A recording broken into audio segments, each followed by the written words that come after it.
முயற்சிகள் வெல்லும் சேனல்.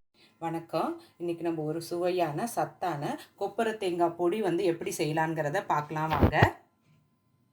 அதுக்கு தேவையான பொருட்கள் நம்ம பார்க்கலாம்.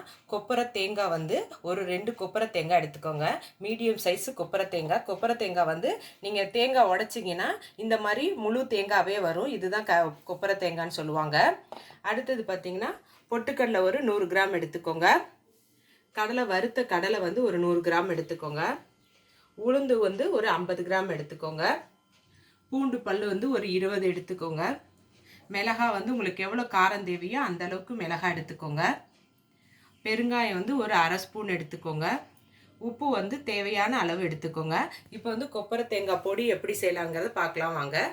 கொப்பரை தேங்காய் பொடிக்கு அடுப்பை ஆன் பண்ணிவிட்டு இது மாதிரி ஒரு பேன் போட்டுக்கோங்க. போட்டுட்டு இதில் தண்ணி எண்ணெய் எதுவுமே இருக்கக்கூடாது, ட்ரையாக தான் இருக்கணும். அதில் ஃபஸ்ட்டு நம்ம உளுந்து எடுத்துருந்தோம் பாருங்க. இந்த உளுந்தை இதில் போட்டு இதை செவக்க வறுத்துக்கோங்க. நான் வறுத்துட்டு காட்டுறேன் பாருங்க. நம்ம உளுந்து போட்டிருந்தோம், அது இந்த அளவுக்கு நீங்கள் செவக்க வறுத்துக்கோங்க. இதுதான் கரெக்டான பதம். இப்போ இதை எடுத்து இது மாதிரி ஒரு தட்டில் இதை எல்லாத்தையுமே போட்டுக்கோங்க. போட்டு நல்லா ஆற விடுங்க. அடுத்தது அதே பேனில் நம்ம பொட்டுக்கடலை எடுத்துருந்தேன் பாருங்கள், அதையும் இந்த வறுத்த கடலை இருக்குது பாருங்கள், இதையும் போட்டுக்கோங்க. நான் தோலோடு போட்டிருக்கேன். உங்களுக்கு தோல் வேண்டான்னா இந்த தோலை எடுத்துக்கோங்க. இதையும் கைவிடாமல் ஒரு 5 நிமிஷம் போதும் வறுத்துட்டு நான் உங்களுக்கு காட்டுறேன் பாருங்க. பொட்டுக்கடலையும் நிலக்கடலையும் போட்டிருந்தோம், அதை கைவிடாமல் ஒரு 5 நிமிஷம் மட்டும் வறுத்தா போதும். இப்போ இதை எடுத்து அதே தட்டில் இதை போட்டுக்கோங்க. போட்டுட்டு இப்போ இதே பேனில் பூண்டு எடுத்துருந்தேன் பாருங்கள். இந்த பூண்டை மட்டும் கொஞ்சம் நேரம் லேசாக இதை சூடு பண்ணிக்கோங்க. நான் சூடு பண்ணிவிட்டு காட்டுறேன் பாருங்கள். நம்ம பூண்டும் போட்டுட்டோம். போட்டதை நல்லா கொஞ்சம் நேரம் ஒரு 5 நிமிஷம் மட்டும் இதை சூடு காட்டிட்டு இதை எடுத்துடலாம். இப்போ இதையும் எடுத்துட்டு அதே தட்டில் போட்டுக்கோங்க.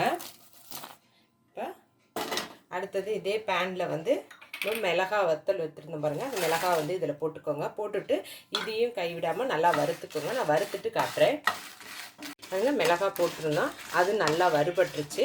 இப்போ இதையும் எடுத்து அதே தட்டில் கொட்டிக்கோங்க. இப்போ இந்த பேன்லேயே நம்ம இது கொப்பரை தேங்காய் எடுத்துருந்தேன் பாருங்கள், அதை லேசாக இதை சூடு காட்டிக்கோங்க. ஏன்னா நான் இதை ஃப்ரிட்ஜில் வச்சுருந்தேன், அதனால இதில் லேசாக சூடு பண்ணிவிட்டு அந்த தட்டிலே நம்ம கொட்டிக்கலாம். இதை நான் வறுத்துட்டு காட்டுறேன் பாருங்கள். நம்ம கொப்பரை தேங்காய் போட்டிருந்தோம், அது நல்லா வறுபட்டுருச்சு. இங்கே பாருங்க, நம்ம கையில் இதை தேங்காய் தொட்டிங்கன்னா நல்லா உங்கள் கை பொறுக்கிற அளவுக்கு சூடு இருந்தால் போதும். இதை அடுப்பை ஆஃப் பண்ணிக்கோங்க. ஆஃப் பண்ணிவிட்டு அதே நம்ம வறுத்து கொட்டியிருந்த அதே தட்டில் இதையும் சேர்த்துக்கோங்க. இப்போ உப்பு எடுத்துருந்தோம் பாருங்கள், இந்த உப்பையும் இதிலேயே போட்டுக்கோங்க. இந்த சூட்லேயே இதுவும் வறுபட்டுரும். அடுத்தது பெருங்காயத்தூள் எடுத்துருந்தோம், அதையும் இதில் போட்டுக்கோங்க. போட்டுட்டு இதில் எல்லாம் நல்லா ஆறட்டும். ஆறினதுக்கப்புறம் மிக்ஸி ஜாரில் அரைக்கணும். நான் அடுத்தது அதை காட்டுறேன் பாருங்கள். நம்ம இப்போ எல்லாத்தையும் ஆற வச்சு இந்த மிக்ஸி ஜாரில் சேர்த்துட்டு அதே மிக்ஸி ஜார் தண்ணி இல்லாமல் நல்லா தொடச்சிக்கோங்க. அதே மாதிரி இந்த பூண்டு இருக்குது பாருங்கள், பூண்டு நம்ம வறுத்தோம் பாருங்கள், இதையும் நீங்கள் தனியாக ஒரு கிண்ணத்தில் எடுத்து வச்சுக்கோங்க. இப்போ இதை நான் அரைச்சிட்டு நான் உங்களுக்கு காட்டுறேன் பாருங்கள். நம்ம மிக்ஸி ஜாரில் போட்டிருந்தோம், அதை இந்த அளவுக்கு நான் கொரகொரப்பாக அரைச்சிக்கோங்க. நம்ம பூண்டு மட்டும் தனியாக எடுத்து வச்சுருந்தோம், அதையும் இந்த மிக்ஸி ஜாரில் சேர்த்துக்கோங்க. சேர்த்துட்டு நம்ம ஏற்கனவே அரைச்சி வச்சோம் பாருங்கள், இந்த பொடியை இதிலேருந்து கொஞ்சமாக எடுத்து அந்த பூண்டு மேலேயே போட்டுக்கோங்க. ஏன்னா நம்ம பூண்டை நல்லா வறுக்கலை, கொஞ்சம் அந்த ஈரப்பதம் இருக்கும். அதனால் இந்த ட்ரையான பொடியை நீங்கள் போட்டு அரைச்சிக்கோங்க. நான் அரைச்சிட்டு காட்டுறேன் பாருங்க. நம்ம பூண்டு போட்டிருந்தோம், அதை பாருங்க இந்த அளவுக்கு நீங்கள் அரைச்சிக்கோங்க. அந்த ட்ரையான பவுட்ரு நம்ம போட்டதுனால இந்த அளவுக்கு நம்ம அரைச்சாச்சு. இப்போ இதை என்ன பண்ணுங்கள், ஏற்கனவே நம்ம இந்த அரைச்சி வச்சுருந்தோம் பாருங்கள் இந்த கொப்பரை தேங்காய் பொடி, அதில் இந்த பூண்டு இதையும் நம்ம சேர்த்துக்கோங்க. சேர்த்துட்டு இதை நல்லா மிக்ஸ் பண்ணிக்கோங்க. நான் மிக்ஸ் பண்ணிவிட்டு உங்களுக்கு காட்டுறேன். பூண்டையும் போட்டு நல்லா எல்லாத்தையும் மிக்ஸ் பண்ணி விட்டுவிட்டேன். ஒரு சுவையான டேஸ்டான கொப்பரை தேங்காய் பொடி ரெடி ஆகிடுச்சு.